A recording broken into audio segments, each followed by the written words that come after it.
Madam ഇന്ന് നമ്മുടെ topic pregnancy റിലേറ്റഡിനെ പറ്റിയിട്ടാണ്. നമ്മൾ ഏതൊക്കെ ഘട്ടങ്ങളാണ് ഉള്ളത് എന്ന് നമുക്ക് പറഞ്ഞു തരാനായിട്ട് നമ്മുടെ SUT പട്ടം ഹോസ്പിറ്റലിലെ senior consultant doctor Lakshmi Amar മാമിനാണ്.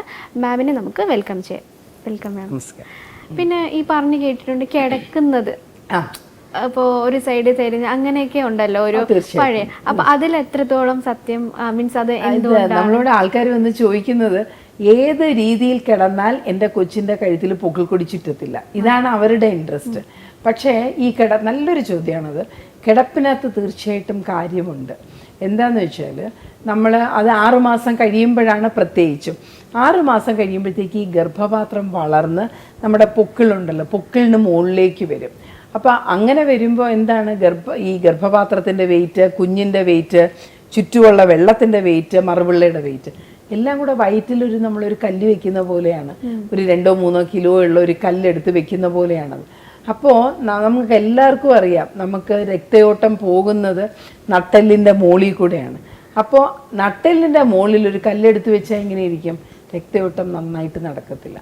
എണീറ്റ് നടക്കുന്ന സമയത്ത് അത് കുഴപ്പമില്ല, വയറ് മുമ്പോട്ട് ചാഞ്ഞായിരിക്കുന്നു. പക്ഷെ നമ്മൾ കിടക്കുമ്പോൾ ഈ ഗർഭപാത്രം റെസ്റ്റ് ചെയ്യുന്നത് ഈ വലിയ രക്തക്കൊഴൽ, അയോട്ട, ഇൻഫീരിയർ, നമ്മുടെ സ്ത്രീയുടെ വലിയ രക്തക്കൊഴലുകളുടെ പുറത്താണ്. അപ്പോൾ രക്തയോട്ടം കുറച്ച് കുറയാൻ സാധ്യതയുണ്ട്. കാലിൽ നിന്ന് വരുന്ന രക്തയോട്ടം മുകളിലേക്ക് പോകുന്നത് കുറയാൻ സാധ്യതയുണ്ട്. അപ്പോൾ കുഞ്ഞിന് കിട്ടുന്ന രക്തവും കുറയും. അപ്പോൾ ചുരുക്കി പറഞ്ഞാൽ, ഇത്രയധികം ഒന്നും ഞാൻ എക്സ്പ്ലെയിൻ ചെയ്തില്ലെങ്കിലും, എന്തുകൊണ്ട് ചരിഞ്ഞ് കിടക്കണം എന്ന് ചോദിച്ചാൽ കുഞ്ഞിന് കൂടുതൽ രക്തയോട്ടം കിട്ടുന്നത് ചരിഞ്ഞ് കിടക്കുമ്പോഴാണ്. അപ്പോൾ ഒരു ചോദ്യം വരും, ഇടത്തുവശം ചരിഞ്ഞ് കിടക്കണോ വലതുവശം ചരിഞ്ഞ് കിടക്കണോ? നമ്മുടെ രക്തക്കൊഴലുകൾ കുറച്ച് വലത്തോട്ടായിരിക്കുന്നത്. അപ്പോൾ ഇടത്തോട്ട് ചരിഞ്ഞ് കിടന്നു കഴിഞ്ഞാൽ കുറച്ചും കൂടെ ഗുണം കിട്ടും നമുക്ക്.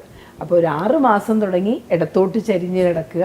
പിന്നെ ഈ വയറ് വെയിറ്റ് വെക്കുന്നതിനനുസരിച്ച് നമുക്ക് ഈ വയറിൻ്റെ ഭാരം കൂടുമല്ലോ. അപ്പോൾ ഒരു തലയണ വെച്ചിട്ട് ആ വെയിറ്റ് ഒന്ന് സപ്പോർട്ട് ചെയ്ത് കൊടുക്കുകയാണെങ്കിൽ അത് കുറച്ചും കൂടെ നല്ലതാണ്. അതുപോലെ തന്നെ കാലിൽ നീരൊക്കെ വരുന്നുണ്ടല്ലോ മാം, അപ്പൊ അത് ഈ ഹോർമോൺ ചേഞ്ചസിന്റെ ആണോ, അത് എന്തുകൊണ്ടാണ്? ഈ ഗർഭിണികൾക്ക് കാലിൽ നീര് വരുന്നത് സ്വാഭാവികമായിട്ടും വരാം. അവരുടെ രക്തക്കുഴലിലൊക്കെ കുറച്ചൊരു വ്യത്യാസം വരും. സാധാരണഗതിയിൽ നമ്മുടെ രക്തക്കുഴലിൽ നിന്ന്, അതായത് രക്തത്തിനകത്ത് നമുക്ക് ഇതുണ്ടല്ലോ, ദ്രാവക രൂപമുണ്ട്, പിന്നെ നമ്മുടെ ഈ സെൽസൊക്കെ ഉണ്ട്. അപ്പോൾ ആ രക്തത്തിലെ ദ്രാവകം സാധാരണഗതിയിൽ വെളിയിലേക്ക് വരില്ല. പക്ഷേ നമ്മൾ ഈ ഗർഭിണിയാവുമ്പോൾ ഈ രക്തക്കുഴലുകളൊക്കെ ഒന്ന് വികസിക്കുന്നതിൻ്റെ ഭാഗമായിട്ട് കുറച്ച് നീര് പുറത്തോട്ടിറങ്ങാം. അതായത് നമ്മുടെ രക്തക്കുഴലിൽ നിന്നത് പുറത്തോട്ടിറങ്ങുമ്പോൾ അത് നീരായിട്ട് വരാം. അതിനേക്കാൾ കൂടുതൽ വലത് കാലിൽ നീര് വരും. ബിക്കോസ് ഗർഭപാത്രം ഒന്ന് ചരിഞ്ഞ് വലത്തോട്ട് ചരിഞ്ഞാണ് ഇരിക്കുന്നത്. അപ്പോൾ ആ വലത് സൈഡിൽ പോകുന്ന രക്തക്കുഴലിനെയൊക്കെ അതൊന്ന് ചിലപ്പം പ്രസ് ചെയ്ത് ചിലപ്പോൾ നമുക്ക് അങ്ങനെ ഒരു നീരും വരാം. പിന്നെ അതല്ലാതെ നമ്മൾ ശ്രദ്ധിക്കേണ്ടത് BP ഉണ്ടോ എന്നുള്ളതാണ്. BP മുന്നോടിയായിട്ടും നമുക്ക് നീര് കൂടുതൽ ശരീരത്ത് വരുന്നതായിട്ട് കാണുന്നുണ്ട്. അപ്പോൾ ഈ ഗർഭിണികൾക്ക് നീര് വരുമ്പോൾ നമ്മൾ തീർച്ചയായിട്ടും BP ഉണ്ടോ ഇല്ലയോ എന്നുള്ളത് നമ്മൾ നല്ലപോലെ തന്നെ ശ്രദ്ധിക്കണം. അപ്പം അങ്ങനെ അല്ലാന്നുണ്ടെങ്കിൽ നമ്മൾ കുറച്ച് കാലൊക്കെ ഒന്ന് പൊക്കി വെച്ചിരിക്കുക. അപ്പോൾ കാലിൽ നീര് മാത്രമേ കുറയൂ, ആ നീര് നേരെ നടുവിലേക്ക് പോകും, കാലിൽ കാണുന്നില്ല. എന്നാലും ചില ഗർഭിണികൾക്ക് ഇത് ഒരുപാട് നീര് വന്നു കഴിയുമ്പോൾ ഇച്ചിരി നടക്കാനും ഒക്കെ ഒരു ബുദ്ധിമുട്ട് വന്നെന്നിരിക്കും. അപ്പോൾ അവരുടെ അടുത്തൊന്ന് കാല് പൊക്കി വെച്ചിരിക്കാൻ പറഞ്ഞാൽ മതി. കഴിയുന്നതും ഗർഭിണികൾ ഈ കാല് മുട്ട് മടക്കി വെച്ചിരിക്കുന്നത് അത്ര നല്ലതല്ല. ഇപ്പോൾ ഓഫീസിൽ ജോലി ചെയ്യുന്ന സ്ത്രീകളോട് നമ്മൾ പറയും, ഒരു സ്റ്റൂൾ വെച്ചിട്ട് ഒന്ന് കാല് പൊക്കി വെച്ചിരുന്ന് ജോലി ചെയ്യാൻ പറയും. അപ്പോൾ അത് ഗർഭകാലത്ത് അത് കുറച്ചും കൂടെ നല്ലതായിരിക്കും. മാഡം, ഈ സമയത്ത് ഇപ്പം സെക്കൻഡ് ട്രൈമസ്റ്റർ സമയത്ത് കുറച്ച് അമ്മമാർക്ക് വലിയ വയറൊക്കെ ആവുന്ന സമയമാണല്ലോ. അപ്പം എത്ര നാൾ വരെ ജോലിക്ക് പോയി തുടങ്ങാം, അല്ലെങ്കിൽ ജോലിക്ക് പോയി നിർത്തേണ്ട കാര്യം എന്നോട് ചോദിക്കുകയാണെങ്കിൽ, ഇപ്പം നമുക്ക് വേറെ കോംപ്ലിക്കേഷൻസ് ഒന്നും ഇല്ല. അതായത് ഡയബറ്റിസ് ഇല്ല. ഡയബറ്റിസ് ഉണ്ടെങ്കിലും ജോലിക്ക് പോകുന്നതാണ് നല്ലത്. വീട്ടിലിരുന്ന് കഴിഞ്ഞാൽ നമ്മൾ കൂടുതൽ ആഹാരം കഴിക്കുകയും ഒക്കെ ചെയ്യും. അല്ലെങ്കിലും ആക്ടിവിറ്റി കുറയും. ഇപ്പോൾ പ്രത്യേകിച്ച് അസുഖങ്ങൾ നമ്മൾ പറയുന്നത്, റെസ്റ്റ് എടുക്കേണ്ട അസുഖങ്ങൾ എന്ന് പറയുന്നത് BP വന്നു കഴിഞ്ഞാൽ പിന്നെ അവർക്ക് കുറച്ച് റെസ്റ്റിൻ്റെ ആവശ്യമുണ്ട്. അതുപോലെ പ്ലസൻറ്റ പ്രീവിയ എന്ന് പറയുന്നൊരു അസുഖം വന്നാലും അവർക്ക് റെസ്റ്റിൻ്റെ ആവശ്യമുണ്ട്. അപ്പോൾ ഇങ്ങനത്തെ അപകട സാധ്യതകളൊന്നുമില്ലാത്ത ഒരു സാധാരണ ഗർഭിണിയാണ്, സാധാരണ ഗർഭമാണ് എന്നുണ്ടെങ്കിൽ അവർക്ക് അവസാനത്തെ മാസം വരെയും അവർക്ക് ജോലിക്ക് പോവാം. ഈ വലിയ വയറും വെച്ച് പോകുന്നത് കാണുമ്പോൾ അമ്മമാർക്കും അമ്മായിയമ്മമാർക്കും വീട്ടുകാർക്കും ഒക്കെ ഒരു വലിയ വിഷമമാണ്. അപ്പം ഞാൻ പറയും, നന്നായിട്ട് നടന്നുകൊണ്ട് കാലും കയ്യും ഒക്കെ അനങ്ങി അവർ വ്യായാമമാണല്ലോ ഈ ജോലിക്ക് പോകുക എന്നൊക്കെ പറഞ്ഞ് ചെയ്തുകൊണ്ടിരിക്കുന്നത്, ഗർഭത്തിന് ഗുണം ചെയ്യുകയേ ചെയ്യുള്ളൂ. നമ്മൾ വീട്ടിലിരുന്ന് കഴിഞ്ഞാൽ നമ്മുടെ ആക്ടിവിറ്റി കുറയും. ആക്ടിവിറ്റി കുറയുമ്പോൾ നമ്മൾ വണ്ണം കൂടും. മാത്രമല്ല വീട്ടിൽ ഇരിക്കുമ്പോൾ നമുക്ക് എന്തെങ്കിലുമൊക്കെ കഴിക്കണം എന്ന് തോന്നും. അപ്പോൾ അതും വണ്ണം കൂട്ടാനുള്ള ഒരു കാര്യമാണ്. അപ്പം നമുക്ക് അറ്റം വരെയും, അതായത് ഇപ്പോൾ 38 ആഴ്ചയായി കഴിഞ്ഞാൽ എപ്പോൾ വേണമെങ്കിലും പ്രസവവേദന തുടങ്ങാം. അപ്പോൾ ഓഫീസിൽ പോയി പ്രസവവേദനയായിട്ട് ഓടുക അല്ലെങ്കിൽ വെള്ളം പൊട്ടിപ്പോയി ഓടുക എന്നൊക്കെ പറയുന്നത് എല്ലാവർക്കും ഒരു ബുദ്ധിമുട്ട് വരും. അപ്പോൾ പ്രസവത്തിന് ഒരു 2-3 ആഴ്ചയോ മുമ്പ് നമ്മൾ ജോലിക്ക് പോകുന്നത് നിർത്തുക.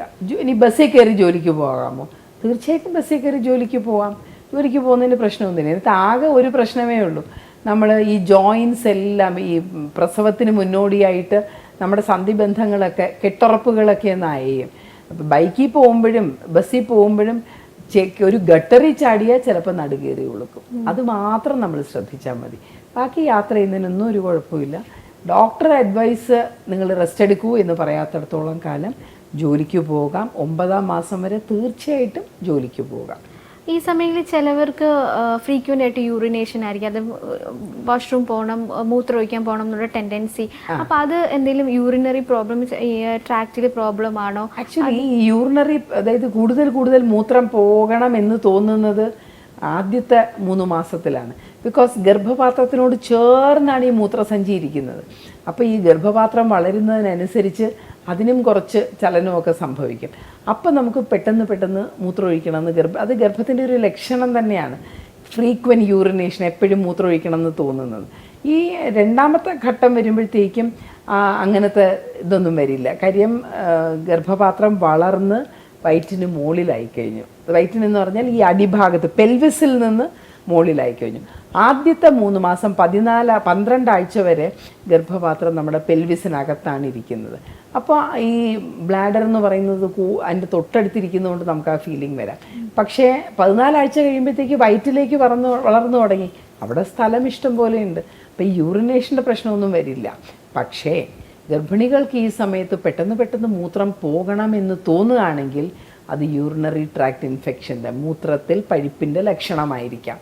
അങ്ങനെ വന്നു കഴിഞ്ഞാൽ അവർ ഉടൻ തന്നെ ഡോക്ടറെ കാണണം, അല്ലെങ്കിൽ മൂത്രം പരിശോധിച്ച് പഴുപ്പുണ്ടോ എന്ന് നോക്കേണ്ടതാണ്. നോക്കി അതിനുള്ള വേണ്ട ചികിത്സയും ചെയ്യണം. വേറൊരു ക്വസ്റ്റ്യൻ മാഡം, ഈ പ്രഗ്നൻ്റ് ആയിരുന്ന സമയത്ത് സെക്ഷൽ ഇൻ്റർകോഴ്സ് അത് എങ്ങനെയാണ്? അത് സെക്ഷൽ ഇൻ്റർകോഴ്സ് എന്ന് പറയുന്നത് നമുക്ക് ആകാം, ഒരു പ്രശ്നവുമില്ല. അത് പക്ഷേ ഗർഭിണിയുടെ സൗകര്യവും നോക്കണം, കംഫർട്ടും നോക്കണം. ഇപ്പോൾ ഗർഭിണിക്ക് ആദ്യത്തെ 3 മാസങ്ങളിൽ ഭയങ്കര ഛർദിലാണ്, അല്ലെങ്കിൽ ഒരു വൈകാരികമായിട്ടുള്ള മടുപ്പ് അങ്ങനെയൊക്കെ ഉണ്ടെങ്കിൽ നമ്മൾ അത് ഗർഭിണിയുടെ ഹോർമോണിൻ്റെ പ്രശ്നങ്ങൾ കൊണ്ടാണ് അത് വരുന്നത്. അത് ഭർത്താവ് അത് മനസ്സിലാക്കി വേണം. അല്ല 2 പേർക്കും സെക്ഷുവൽ റിലേഷൻ ആകാമെന്ന് തോന്നുന്നെങ്കിൽ അതിന് ശാസ്ത്രീയമായിട്ട് ഒരു കുഴപ്പവുമില്ല, അത് സെക്ഷുവൽ റിലേഷൻസ് ആകാം. പിന്നെ ഈ നമ്മൾ സെക്ഷുവൽ റിലേഷൻ പാടില്ല എന്ന് പറയുന്ന സിറ്റുവേഷൻ എന്ന് പറഞ്ഞാൽ, ഇപ്പം നമുക്ക് 2 അബോർഷൻ വന്ന ലേഡിയാണ്, അവർ വീണ്ടും പ്രഗ്നൻ്റായി. അങ്ങനെ വരുമ്പോൾ നമ്മൾ പറയും ഈ ബീജത്തിനകത്ത് അതിനകത്ത് പ്രോസ്റ്റഗ്ലാൻഡിൻ അങ്ങനത്തെ സാധനങ്ങളൊക്കെ ഉണ്ട്. അത് കുറച്ച് യൂട്രസിനെ സ്റ്റിമുലേറ്റ് ചെയ്യുന്ന സാധനമാണ്, മെറ്റീരിയലാണ്. അപ്പോൾ അങ്ങനെയുള്ളപ്പോൾ നമ്മൾ പറയും 2 അബോർഷനൊക്കെ ഉണ്ടെങ്കിൽ അതൊന്ന് അവോയ്ഡ് ചെയ്യാൻ പറയും. അതുപോലെ സ്കാൻ ചെയ്ത് ആദ്യത്തെ 3 മാസത്തിൽ ബ്ലീഡിങ് വന്നു, അപ്പോൾ മറുപിള്ള താഴെയാണെന്ന് കണ്ടു. അപ്പോൾ അങ്ങനെ കണ്ടാലും നമ്മൾ പറയും സെക്ഷുവൽ റിലേഷൻസ് വേണ്ട. ഈ 2ാം ഘട്ടത്തിനെ പറ്റി പറയുകയാണെങ്കിൽ 2ാം ഘട്ടവും ശാരീരികമായി അവർക്ക് വലിയ സെക്ഷുവൽ റിലേഷൻസിന് വലിയ പ്രതിബന്ധമൊന്നും കാണത്തില്ല. അപ്പോൾ ആ സമയത്ത് നമുക്ക് പ്ലസൻറ്റ പ്രീവിയ, അതായത് മറുപിള്ള മുകളിലിരിക്കുന്നതിന് പകരം താഴെ വന്ന് ഗർഭപാത്രത്തിൻ്റെ മുഖത്തിൻ്റെ അടുത്താണ് ഇരിക്കുന്നത് എന്നുണ്ടെങ്കിൽ അവർ സെക്ഷുവൽ റിലേഷൻ അവർക്ക് പാടില്ല. എന്തുകൊണ്ടാണെന്ന് വെച്ചാൽ ഈ സെക്ഷുവൽ റിലേഷൻ്റെ ഇമ്പാക്റ്റ് വന്നിട്ട് ചിലപ്പോൾ മറുപിള്ള ഒന്ന് അനങ്ങി ഇളകിയെന്ന് വരും, അപ്പോൾ അത് ബ്ലീഡിങ് വന്നു എന്നിരിക്കും. പിന്നെ നമ്മൾ 3ാമത്തെ ഘട്ടമാകുമ്പോഴത്തേക്കും വയറ് വലുതായി തുടങ്ങും. അപ്പം അങ്ങനെ വലുതായി തുടങ്ങുമ്പോൾ സെക്ഷുവൽ റിലേഷൻസ് ആകാമോ ഇല്ലയോ എന്നുള്ളത് ഗർഭിണിയുടെ സന്തോഷം, അവരുടെ കൺവീനിയൻസ് അനുസരിച്ചിരിക്കും. മാഡം അതുപോലെ ഈ രണ്ടാം ഘട്ടത്തിൽ സെക്കൻഡ് ട്രൈമസ്റ്ററിൽ എന്തെങ്കിലും ആരോഗ്യ പ്രശ്നങ്ങൾ വരാനുള്ള ചാൻസസ് ഉണ്ടോ? ആരോഗ്യ പ്രശ്നങ്ങൾ എന്ന് പറഞ്ഞാൽ ഗർഭവുമായിട്ട് റിലേറ്റഡ് ആയിട്ടുള്ള ബന്ധമുള്ള ആരോഗ്യ പ്രശ്നങ്ങളാണ്. ഈ BP സാധാരണ കണ്ടുവരുന്നത് 28 ആഴ്ച കഴിഞ്ഞിട്ടാണ്. അതുപോലെ മറുപിള്ള താഴെയാണെങ്കിൽ അതിൻ്റെ ബ്ലീഡിങ്ങും സാധാരണ കണ്ടുവരുന്നത് 28 ആഴ്ച കഴിഞ്ഞിട്ടാണ്. പക്ഷേ അല്ലാത്ത സമയത്തും നമുക്ക് വരാം. മറുപിള്ള താഴെയാണെങ്കിൽ ബ്ലീഡിംഗ് ഒക്കെ വന്നെന്നിരിക്കാം, ചിലപ്പോൾ BP ഇത്തിരി നേരത്തെ വന്നെന്നിരിക്കാം. പിന്നെ വളരെ കുഞ്ഞിന് എന്തെങ്കിലും പ്രശ്നങ്ങളുണ്ടെങ്കിൽ അനക്കക്കുറവൊക്കെ ഈ സമയത്ത് ഈ അബോർഷൻ ആകുന്നത് പോലെ തന്നെ സംഭവിക്കാം. പിന്നെ വളരെ കൃത്യമായിട്ട് രണ്ടാം ഘട്ടത്തിൽ വരുന്നത്, അതായത് 16 ആഴ്ച 20 ആഴ്ചയിൽ വരുന്നൊരു കാര്യം ഗർഭപാത്രത്തിൻ്റെ മുഖം തുറന്നു പോകാം. ചിലരുടെ നമ്മുടെ ഗർഭം അകത്തിരിക്കണമെങ്കിൽ ഗർഭപാത്രത്തിൻ്റെ മുഖം അടഞ്ഞിരിക്കണം. പലർക്ക് ജന്മനാ തന്നെ അതിനൊരു വീക്ക്നെസ് ഉണ്ടെങ്കിൽ അത് തുറന്നു പോകാം. അതിൻ്റെ ലക്ഷണം എന്ന് പറഞ്ഞാൽ പെട്ടെന്ന് വെള്ളം പൊട്ടിപ്പോവും. വെള്ളം പൊട്ടിപ്പോയിട്ട് അബോർഷൻ ആവും. വേദനയേ കാണില്ല അവർക്ക്. സാധാരണ അബോർഷൻ എന്ന് പറയുമ്പോൾ വേദന, ബ്ലീഡിംഗ് ആണ്. ബ്ലീഡിങ്ങും കാണില്ല, വേദനയും കാണില്ല, ജസ്റ്റ് വെള്ളം പൊട്ടിപ്പോവുക, അത് അബോർഷനായിട്ട് പോകുക. അതാണ് ഈ രണ്ടാം ഘട്ടത്തിലെ ആദ്യത്തെ ഒരു അപകടം. പിന്നെ വരാവുന്ന അപകടം എന്ന് പറഞ്ഞാൽ, അപകടം എന്നല്ല, ആരോഗ്യ പ്രശ്നം എന്ന് പറയുന്നത് അവർക്ക് ഡയബറ്റിസ് കണ്ടുപിടിക്കാം. ഡയബറ്റിസ് കണ്ടുപിടിക്കുകയാണെങ്കിൽ അതനുസരിച്ചുള്ള ചികിത്സ കൊടുക്കണം. പിന്നെ ചിലർക്ക് നേരത്തെ തന്നെ BP വന്നാൽ അതും പ്രത്യേകമായിട്ട് ശ്രദ്ധിക്കേണ്ട കാര്യമാണ്. ഇത്രയൊക്കെ ഉള്ളൂ ഈ സമയത്ത് വരാവുന്നത്. പിന്നെ വളർച്ച വരാതെ നോക്കണം. അപ്പോൾ നമ്മളിപ്പോൾ കേട്ടത് രണ്ടാം ഘട്ടത്തിൽ സെക്കൻഡ് ട്രൈമസ്റ്റർ പ്രഗ്നൻസിയെ പറ്റിയിട്ടാണ് മാഡം പറഞ്ഞത്. അപ്പോൾ അതിൻ്റെ അപകടങ്ങളും എന്തൊക്കെ ഫുഡ് കഴിക്കണം, എക്സസൈസ് ചെയ്യാവോ എന്നതിനെക്കുറിച്ച് കാര്യങ്ങളെല്ലാം വിശദമായിട്ട് നമുക്ക് ഡോക്ടർ ലക്ഷ്മി മാഡം പറഞ്ഞിട്ടുണ്ട്. എല്ലാവർക്കും മനസ്സിലായി കാണുമെന്ന് വിശ്വസിക്കുന്നു. Thank you.